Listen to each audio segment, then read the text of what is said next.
안녕하세요. 오늘은 서구 역사를 통째로 바꿔놓은 엄청난 사건이죠. 바로 종교개혁에 대해 이야기해 볼 건데요. 근데 그 진짜 계기가 뭐였을까요? 우리가 흔히 생각하는 것과는 조금, 아니 꽤 다른 진짜 이유를 한번 파헤쳐 보겠습니다. 자, 여러분. 10월 31일 하면 뭐가 딱 떠오르세요? 아마 대부분 헬로윈을 생각하시겠죠? 맞아요. 신나는 축제일이죠.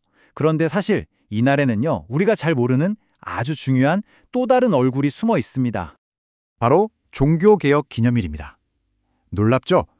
1517년 바로 이날 마르틴 루터라는 한 사람이 95개조 반박문을 딱 내걸면서 그야말로 역사에 엄청난 파장을 일으킨 바로 그날이거든요. 루터가 이날을 고른 건 결코 우연이 아니었어요. 아주 치밀한 계산이 있었죠. 바로 다음 날이 모든 성인들을 기리는 만성절이었거든요. 그러니까 그 축제를 위해서 정말 어마어마한 인파가 성당으로 몰려들 거라는 걸 정확히 알고 있었던 겁니다. 진짜 전략가죠? 자, 그럼 여기서부터가 진짜 흥미로운데요. 어떻게 한 대학 교수의 그냥 학술적인 문제 제기가 세상을 뒤흔드는 거대한 혁명의 불씨가 될 수 있었을까요? 사실 루터가 했던 주장이 뭐 하늘에서 뚝 떨어진 새로운 건 아니었어요. 그 전에도 위클리프나 얀 후스, 틴델 같은 용감한 선구자들이 있었죠. 하지만 보시는 것처럼 그들의 끝은 비참했습니다. 화형, 처형. 그런데 유독 루터는 살아남았어요. 왜일까요? 바로 그에게는 때가 온 겁니다. 모든 조건이 딱 맞아 떨어진 거죠. 그러니까 루터의 원래 계획은 무슨 거창한 혁명이 아니었어요. 그냥 라틴어로 반박문을 써서 동료 교수들하고 이거 한번 토론해 봅시다. 이게 다였어요. 근데 여기서 예상치 못한 일이 벌어집니다. 그의 학생들이 이걸 대중들이 읽을 수 있게 독일어로 번역해버린 거죠. 그리고 결정적으로 때마침 발명된 인쇄술. 이 인쇄기가 이 종이 한 장을 유럽 전역에 그야말로 들불처럼 퍼뜨린 겁니다. 루터 본인도 아마 깜짝 놀랐을 거예요. 좋아요. 그럼 대체 사람들이 무엇에 그렇게 화가 났던 걸까요? 먼저 가장 겉으로 드러나는 문제들. 그러니까 누구나 딱 보면 이건 좀 심했다 싶었던 교회의 부패상부터 한번 살펴보겠습니다. 당시 중세교회의 도덕적 해이는 정말 심각했습니다. 성직자들이 독신서약을 어기고 공공연하게 가정을 꾸리는 건 물론이고 그 자리를 아들이나 친척에게 물려주는 족벌주의가 만연했죠. 모든 게 돈, 부와 권력을 좇았고요. 심지어 신앙의 본질보다는 무슨 성물에 절하고 이상한 의식에 집착하게 만드는 그런 미신적인 분위기를 조장하기까지 했습니다. 이런 부패가 얼마나 심각했는지 보여주는 아주 대표적인 사례가 있습니다. 교황과 직접 딜을 했던 한 인물의 이야기죠. 알브레이트 폰 호헨졸렌이라는 사람이 있었는데요. 이 사람은 이미 주교 자리를 2개나 갖고 있었어요. 근데 욕심이 끝이 없었던 거죠. 3번째 주교직을 사기 위해서 교황청에 무려 1000두카트를 내기로 합니다. 이게 오늘날 돈으로 환산하면 수십억 원에 달하는 진짜 어마어마한 돈입니다. 자, 그럼 교황청은 이 돈을 받고 뭘 해줬을까요? 바로 알브레이트한테 8년 동안 면죄부를 팔 수 있는 독점 판매권을 준 겁니다. 그리고 그 수익의 절반은 알브레이트가 갖고 나머지 절반은 로마에 있는 베드로 대성당 건축비로 충당하게 했죠. 말 그대로 천국 가는 티켓을 돈벌이 수단으로 만들어버린 거예요. 정말 기가 막힌 거래죠. 이 상황에 대해 루터가 얼마나 분노했는지 그의 말을 직접 한번 들어보시죠. 교황청은 성직매매, 술주정, 사기, 도둑질, 강도질, 사치, 매춘, 협잡질 등 하나님을 모독하는 일로 가득 차 있다. 굉장히 직설적이죠? 당시 지도층이 얼마나 썩었는지 아주 생생하게 느껴집니다. 그런데요, 이런 썩어빠진 부패가 전부였을까요? 만약 이게 연기였다면 진짜 불이 붙고 있었던 곳은 따로 있었습니다. 지금부터가 이 이야기의 진짜 핵심입니다.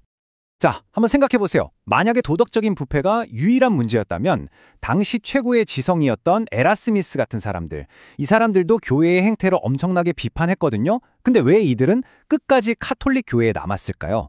뭔가 다른 이유가 있었다는 거죠. 그쵸? 바로 이 문장, 루터의 이 말이 모든 걸 설명해 줍니다. 다른 사람들은 생활을 공격했지만 나는 교리를 공격한다. 와, 이거 정말 중요한 지점이에요. 루터에게 진짜 문제는 성직자들이 죄를 짓는 나쁜 행동이 아니었어요. 그보다 더 근본적인 문제, 바로 잘못된 가르침, 교리 그 자체가 문제였던 겁니다. 개혁가들이 봤을 때 참된 교회라는 건 다른 게 아니었어요. 그냥 성경에 나온 그대로 진짜 복음이 선포되는 곳, 그게 교회라는 거죠. 그런데 당시 중세 교회는 이 복음을 완전히 왜곡해서 껍데기만 남은 가짜 교회가 되어버렸다고 주장한 겁니다. 그러니까 결국 개혁가들이 죽을 수도 있다는 걸 알면서도 목숨 걸고 나섰던 진짜 이유는 딱 하나였습니다. 바로 교회가 자신의 뿌리이자 유일한 권위인 성경에서 너무 멀리 떠나버렸다는 확신 때문이었죠. 그들을 움직인 건 정치적인 이유도 경제적인 이유도 아닌 바로 하나님의 말씀 그 자체였습니다. 그런데 말이죠. 이 500년도 더 된 옛날 이야기가 이상하게도 오늘날 우리에게 너무나 익숙하게 들리지 않나요? 마치 역사가 우리에게 불편한 메아리를 보내는 것 같습니다. 한번 보세요. 중세교회의 족벌주의는 오늘날 일부 교회의 세습 문제와 너무나 닮아 있고요. 재정적 부패는 불투명한 재정 운영으로, 성적인 스캔들은 뭐 말할 것도 없죠. 또 당시의 미신적인 관행들은 오직 교회의 성장만을 목표로 하는 기복신앙의 형태로 지금도 나타나고 있습니다. 정말 소름 돋을 정도로 비슷하죠? 이건 우리에게 아주 중요한 사실을 말해줍니다. 종교개혁은 1517년에 끝난 박제된 역사가 아니라는 것, 오히려 지금도 계속되어야 하는 끝나지 않은 과정이라는 거죠. 이 정신을 아주 잘 나타내는 유명한 라틴어 문구가 있습니다. 에클레시아 레포르마타 셈퍼르 레포르만다 이스트. 개혁된 교회는 하나님의 말씀에 따라 항상 개혁되어야 한다라는 뜻인데요. 끊임없이 스스로를 돌아보고 기본으로, 즉 성경으로 돌아가서 계속 고쳐 나아가야 한다는 겁니다. 이 비유가 참 와닿는데요. 뱀이나 랍스터가 성장하려면 어떻게 해야 하죠? 낡은 허물을 벗어야만 합니다. 만약 그 허물을 벗지 못하면 그 안에 갇혀서 결국 죽게 되죠. 개혁도 똑같다는 겁니다. 변화하고 낡은 것을 버리는 건 살아남고 성장하기 위한 필수 조건이라는 거죠. 다시 처음의 루터 이야기로 돌아가 보면 세상을 바꾸겠다는 거창한 의도 없이 시작한 그의 작은 행동 하나가 역사를 뒤바꾼 거대한 도화선이 됐잖아요. 이처럼 거대한 변화는요, 종종 그 결과를 전혀 예상하지 못한 채 그저 자신의 신념에 따라 묵묵히 행동했던 한 사람으로부터 시작되기도 합니다. 그렇다면 오늘을 살아가는 우리에게 제2의 종교개혁을 일으킬 도화선은 과연 무엇이 될 수 있을까요? 한 번쯤 깊이 생각해 볼 질문인 것 같습니다.